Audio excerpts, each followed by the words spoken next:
এক নম্বর হচ্ছে ইশার সালাতের পরে 4 রাকাত নামাজ আদায় করা। ইবনে আবি শাইবা রাহমাতুল্লাহ তাআলা মুসান্নাফের মধ্যে বর্ণনা করেন, মুররা থেকে তিনি বর্ণনা করেন, আব্দুল্লাহ ইবনে মাসউদ রাদিয়াল্লাহু আনহু থেকে তিনি বলেন, মান সাল্লা আরবাআন বাদাল ইশা, যে ব্যক্তি ইশার সালাতের পরে 4 রাকাত নামাজ আদায় করলো, লা ইয়াফসিলু বাইনাহুন্না বিতাসলিম, এই সালাত আদায় করার সময় মাঝখানে কোনো ধরনের বৈঠক করবে না, সালাম দিবে না, দাঁড়িয়ে যাবে, একসাথে 4টি আদায় করলো। উদিলনা বিমিসলিহিন্না মিন লাইলাতিল কদর, লাইলাতুল কদরে 4 রাকাত নফল নামাজ পড়ে রাত্র জেগে যেই ফজিলত রয়েছে সেই ফজিলত তিনি পেয়ে যাবেন। এটা ডিসকাউন্ট, কিন্তু ডিসকাউন্টে মহা ডিসকাউন্ট, বুঝতে পেরেছেন? মহা ডিসকাউন্ট। শোয়ার আগে খেয়াল রাখবেন, অনেক বিস্তারিত আলোচনা রয়েছে, সময় আমাকে আর সুযোগ দেয়নি। 2 নম্বর পয়েন্ট হচ্ছে সালাত, রাতের নামাজের মধ্যে আপনি অন্ততপক্ষে শোয়ার আগে 2 রাকাত নামাজ পড়বেন। এই 2 রাকাত নামাজের মধ্যে কমপক্ষে 10টি আয়াত তেলাওয়াত করবেন। আল্লাহ রাসূল সাল্লাল্লাহু আলাইহি ওয়াসাল্লাম বলেন, তাহলে ওই ব্যক্তি সারা রাত গাফিল যারা ছিল তাদের মধ্যে আল্লাহ রাব্বুল আমিন তাকে এনলিস্টেড করবেন না, তাদের মধ্যে অন্তর্ভুক্ত হবেন। এটা খুবই সহজ। 10 আয়াত কি কঠিন বিষয় কিনা? হ্যাঁ, 10 আয়াত একেবারেই সহজ বিষয়। আপনি সূরা আদিয়াত পড়েন, 10 আয়াত হয়ে যাবে। তাহলে মানে 10 আয়াত যদি আমরা তেলাওয়াত করতে পারি, অন্তপক্ষে 2 রাকাত সালাত আদায় করে।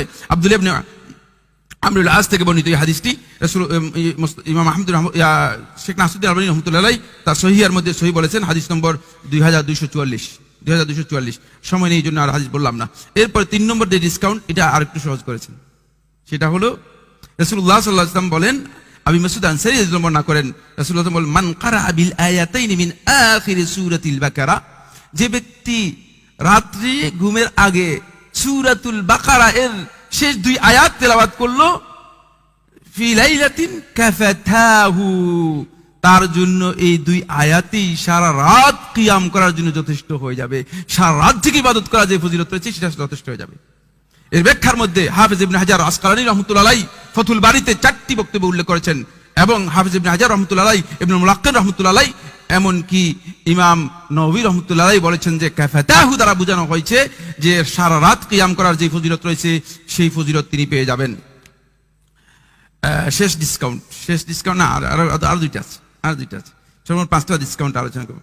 এরপরে হচ্ছে ইশার সালাতটা জামাতে আদায় করবেন, ফজরের সালাতটা জামাতে আদায় করবেন। ইমাম মুসলিম রাহমাতুল্লাহ আলাইহি বর্ণনা করেন, উসমান রাদিয়াল্লাহু আনহু তিনি বলেন, মান সাল্লাল ইশা ফি জামাআতিন, যে জামাতের সাথে ইশার সালাত আদায় করলো, ফাকাআন্নামা কামা নিসফাল লাইল, অর্ধেক রাত কিয়াম করার ফজিলত পেয়ে যাবেন। ঘুরতেছে ইশার সালাত আদায় করতে 4 মিনিট সময় লাগে, অত 5 মিনিট। যদি ইমাম সাহেব একটু বড় লম্বা করে পড়েন তাহলে হয়তো 7-8 মিনিট লাগবে। কিন্তু কেন ঘুরতেছেন? মসজিদের আশেপাশে ঘুরে অনেকে দেখা যাচ্ছে যে জামাত তরক করতেছে। ইন্না লিল্লাহি ওয়া ইন্না ইলাইহি। এই জামাতটুকু আপনার নিসফুল লাইল, অর্ধেক রাত পর্যন্ত যদি আপনি জেগে থাকেন, জেগে নফল ইবাদত করেন, এর ফজিলত পাবেন। ওয়ান সাল্লা সুবহা, আর যে ফজরের নামাজ আদায় করলো জামাত, ফাকাআন্নামা কামাল লাইলা কুল্লাহ, এর সাথে যুক্ত করলো ফজরের নামাজ, ফাকাআন্নামা কামাল লাইলা কুল্লাহু, সে যেন সারা রাত জেগে নফল নামাজ আদায় করলো। সারা রাত জাগতে পারলাম না, আমি এই ওজর সেই ওজর তৈরি করলাম। ওজর তো আল্লাহ তাআলাই ভালো জানেন, কিন্তু এতটুকু তো করতে পারেন, এতটুকু করার জন্য চেষ্টা করেন। তাহলে অবশ্যই এরপরেও যদি আরো অথর্ব, আরো যদি মানে অলস আমার মতো এরকম প্রকৃতির লোক হয়, তাহলে তার অবস্থা কি হবে?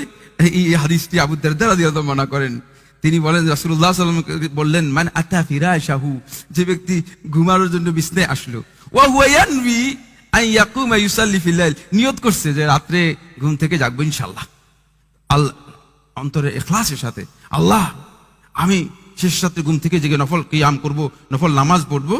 ও ফাগালাবাতু আইনাহু হাত্তা আসবাহ, এমন হয়েছে চোখ তার উপর গালেব হয়ে গেছে, একেবারে ফজর হয়ে গেছে, উঠতে পারে নাই।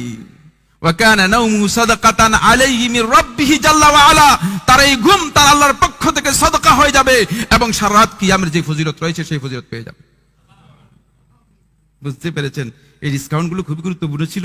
ডিসকাউন্ট আলোচনা করার পরে আরেকটি পয়েন্ট আলোচনা করব, সময় আর বেশি নেই। সেটা হলো ইতিকাফ। বন্ধুগণ, রমাদানের একটা বিশেষ প্যাকেজ ছিল ইতিকাফ। নবী সাল্লাল্লাহু আলাইহি ওয়াসাল্লাম রমাদানের শেষ দশকে ইতিকাফ করেছেন। আমাদের এই মসজিদ সহ আমাদের মসজিদগুলোতে ইতিকাফ করেছে লোকেরা।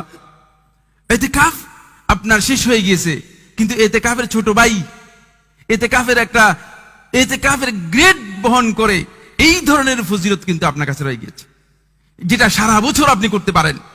এ সম্পর্কে অনেক দীর্ঘ কথা রয়েছে, আমি সময় কারণে শুধুমাত্র 2টি পয়েন্ট। 1 নম্বর হচ্ছে, সালাত আদায় করার পরে মুসাল্লার মধ্যে আপনি বসে থাকবেন। যতক্ষণ আপনি বসে থাকবেন ততক্ষণ আপনি ইতিকাফের যে ফজিলত রয়েছে সেই ফজিলত পাবেন, এবং ফেরেশতারা আপনার জন্য স্পেশালি রহমত এবং মাগফিরাতের দোয়া করতে থাকবে।